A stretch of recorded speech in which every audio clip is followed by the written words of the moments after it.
কিশোরগঞ্জ সদর উপজেলার ১৪শত ইউনিয়নের টিটুয়ারচর এলাকায় এক স্কুল ছাত্রী নিখোঁজের ৪০ দিন পেরিয়ে গেলেও এখনও তার কোনো সন্ধান মেলেনি। পরিবারের অভিযোগ, তাকে অপহরণ করা হয়েছে। এই ঘটনায় থানায় অভিযোগ দায়ের ও মামলার রেকর্ড হলেও এখন পর্যন্ত তাকে উদ্ধার করতে পারেনি পুলিশ।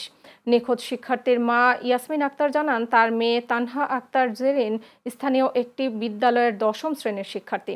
গত ১২ মে সকালে স্কুলে যাওয়ার উদ্দেশ্যে বাড়ি থেকে বের হওয়ার পর থেকে তার কোনো খোঁজ পাওয়া যাচ্ছে না। পরিবারের অভিযোগ, পার্শ্ববর্তী হোসেনপুর উপজেলার শাহেদল ইউনিয়নের রহিমপুর গ্রামের আব্দুর রাজ্জাকের ছেলে রাকিব দীর্ঘদিন ধরে স্কুলে যাওয়া আসার পথে তানহাকে বিভিন্নভাবে উত্ত্যক্ত করত।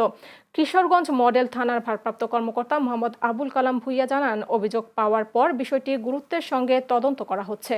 নিখোঁজ শিক্ষার্থীর অবস্থান শনাক্ত ও তাকে উদ্ধারের লক্ষ্যে প্রয়োজনীয় আইনি ব্যবস্থা অব্যাহত রয়েছে।